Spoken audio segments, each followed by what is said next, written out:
What's up, everyone? It's Coach Adam here, and welcome back to our Strong and Sexy Coaches Room. And today's topic is something that I often have discussions with new people when they're getting back into routine and they're looking at, I guess in some ways, trying to get that groove back, trying to find their mojo again. Now, I've gone through it a few times in my life where I've been injured, had kids, been really stressed. A few times where, especially if you've been training for a long time or if you've been really busy for a long time and you haven't focused on yourself, it's really easy to lose that mojo, to lose that little bit of self-confidence, self-esteem, and that bit of energy that you have inside with yourself. And, some people say, oh, that person seemed to lose their spark at the moment, or you just seem really flat. And I would say the opposite to that is your mojo. So today's topic is just a bit of, fun in the sense that I want you to be able to find that mojo. I want you to be able to do a few things to start feeling better about yourself and to start getting that energy and that self-confidence back up, so that when you're going through every day, it doesn't seem like you're dragging your feet through quicksand. You're light on your feet, you're bouncing around, you're feeling confident, standing nice and tall, big smile on your face. And if that's not your personality type, then however it is that you express feeling good about yourself is what's going to work for you, and is what I would love for you to be able to start feeling again.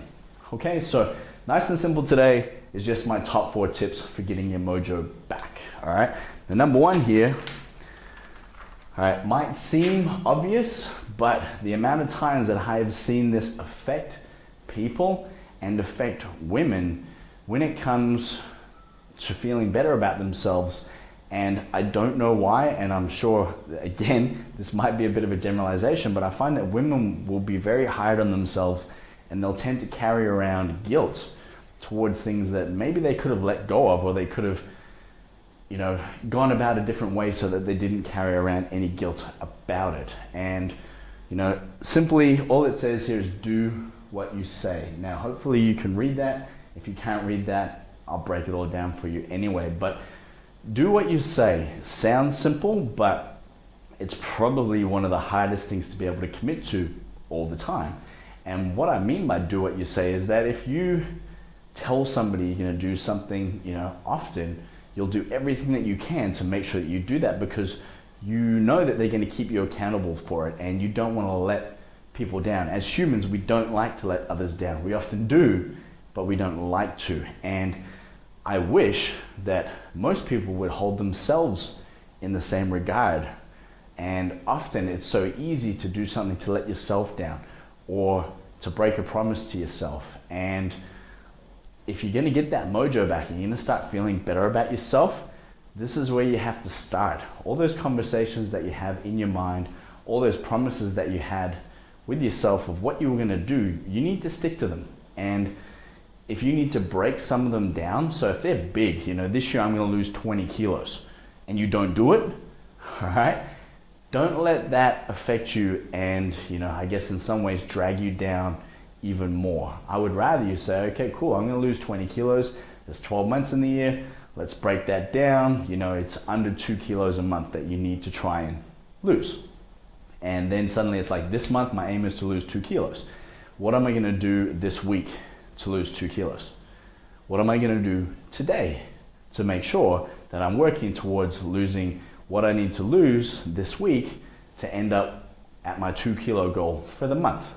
All right, so suddenly it was a big goal of 20 kilos. We broke it down to a month, we broke it down to a week, we break it down to a daily basis. And then all you do is commit to what you say you're going to commit to that day. All right, the 20 kilos will be there at the end. I promise you that, if you do everything you need to do on a day-to-day basis. And if you stick to these things that you tell yourself you're going to do.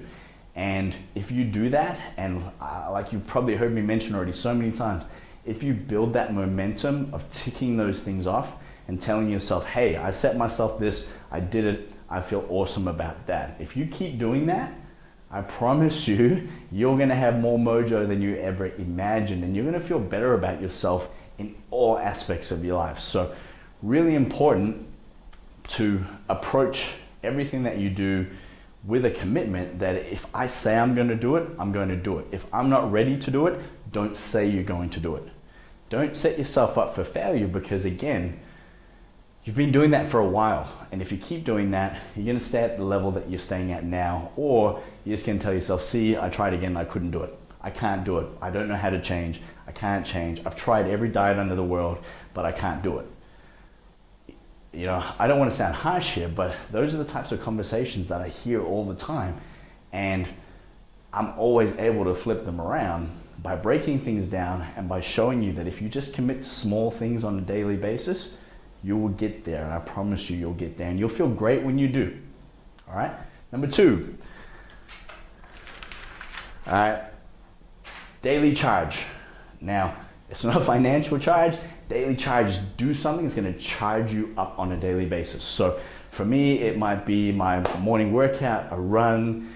It might be 10-15 minutes of meditation. It might be wrestling with your partner in the morning. Keep that PG rated. But whatever it might be, it's something that for you is going to give you that charge for the day.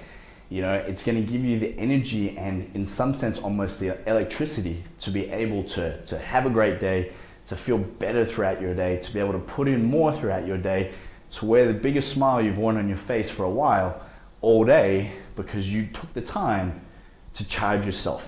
Okay? And audiobooks are great ways. You know, find an audiobook or find somebody who's going to charge you up on a daily basis. And my bonus that you guys will be getting this month as well is my podcast, all right, where I'm literally going to give you guys podcasts of things that are going to motivate you and drive you to do more and feel better about yourself. I'm going to give you a few exercises that if you do on a daily basis, they are going to give you that daily charge that you need to feel awesome, to get that mojo back, and to feel proud, I guess, with everything that you're doing. And that way, again, building more momentum to, you know, succeed.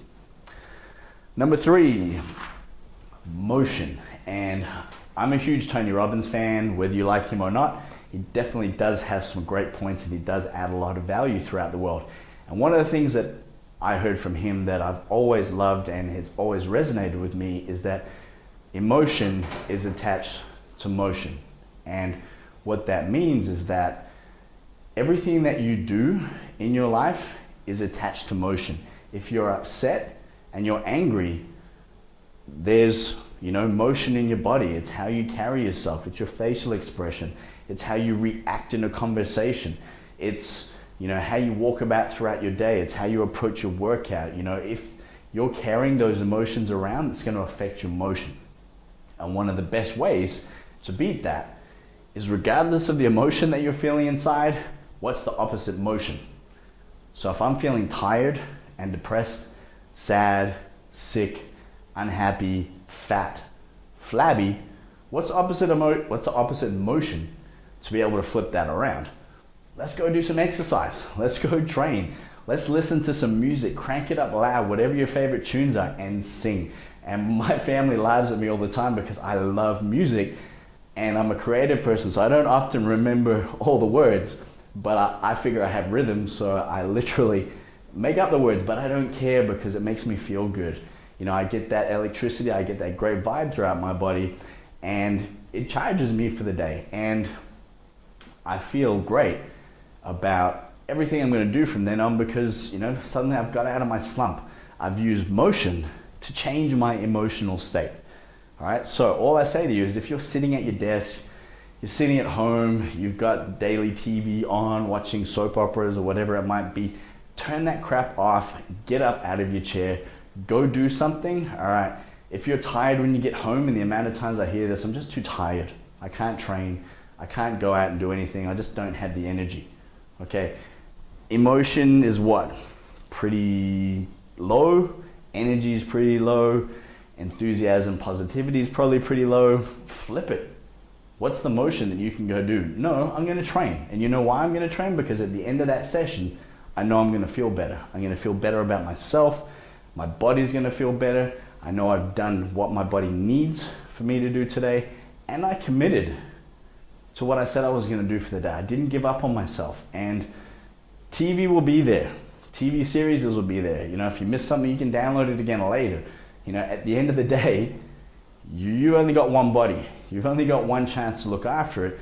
You only have one self-esteem. You know, what are you doing about that on a daily basis? And what motion do you need to put in place in your life on a daily basis to change the emotions that you're having? So I hope that makes sense to you. And sometimes it's just as simple as breaking a pattern. And I use it with my daughter sometimes. She gets really angry sometimes, and literally what I'll do is I will do the opposite. If she's angry, we will go run and be stupid, and I'll tickle her or whatever it might be, because that motion will change her emotion. And I don't suggest that you go tickling everybody, but think about it from yourself. If you're upset, you're angry, you're frustrated, go do something that makes you happy, because if you do that, all that crap will go away. You know, everything that you've been holding on to for the last day, week, month, year, whatever, let it go. What's the point of carrying it around if it's not helping you anymore? All right? Start creating emotions. They're going to create new emotions that are going to help you move forward. All right?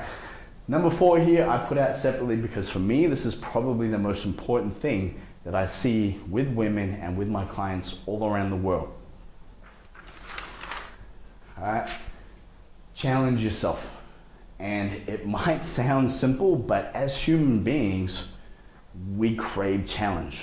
Right? And when we're not challenged as humans, we get lazy. All right? We don't ask our bodies to do any more than they're already doing. We don't ask our minds to do any more than they're doing.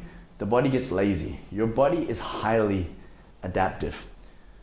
It loves to gain new stimulus. It loves to have to think outside of its normal realm. It loves to be able to have to come up with new challenges, new ways to do things. And because it's so good at adapting, once it learns those things, it gets lazy and it goes on autopilot. Our body's really good at taking something, learning how to do it, and then putting it on autopilot. So it's really important that we keep challenging ourselves as humans to keep growing, but mentally, it's really important to stimulate your mind and your body through challenges to get more out of yourself, because that way you're going to keep growing, you're going to keep finding and learning new things out about yourself. You're going to become a better version of yourself through it. And I'm sure you've heard this many times, but through adversity, as human beings, we always end up coming out of it better. You know, how do you learn in life? You learn through your mistakes, all right? And all I'm saying here is to challenge yourself, you don't need to have to worry about failing. It's your way of challenging yourself, all right? It's not a challenge that I'm giving you right now. I want you to challenge yourself. And like everything I've been saying, do it in a simple way so that here's a challenge, I'm gonna do it, I'm gonna tick it off, and I'm gonna feel great about it. It can be anything that I've talked about. Food, alcohol, nutrition, treat nights, the way you talk about yourself, to fit into a certain clothes size at a certain time, whatever it might be that gives you juice, you know, and you want to strive for it for the right reasons to create the right emotions. All right, I really want you to do this for yourself on a daily and a weekly basis. All right, I literally sit there in the morning, and I write down what challenges I want to achieve for the day. And it can be as simple as I'm going to train twice a day, I'm going to get a couple of videos done, and I'm going to spend some time in the pool with my kids. That's my challenge, is to fit all that into the day and to do it with love, passion, and determination, which are things that are very important for me to approach each of my days. So take a good look at all these again, do what you say, daily charge, create motions that will help you create new emotions, or that'll help you flip the emotions that you're having, and challenge yourself daily, all right? And feel great about it. You know, why not? What are you doing if you're not challenging yourself? Why stay comfortable, okay? And I don't mean that you need to be somebody that's rah-rah, and I'm doing this challenge, I'm climbing Everest, and I'm doing that.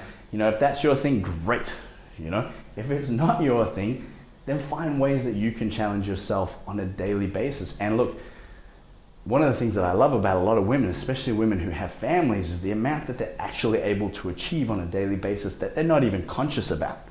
You know, getting 1 to 3 kids ready, organizing school, working, organizing staff, getting home, trying to fit in a couple of workouts, doing food for everybody as soon as they get home.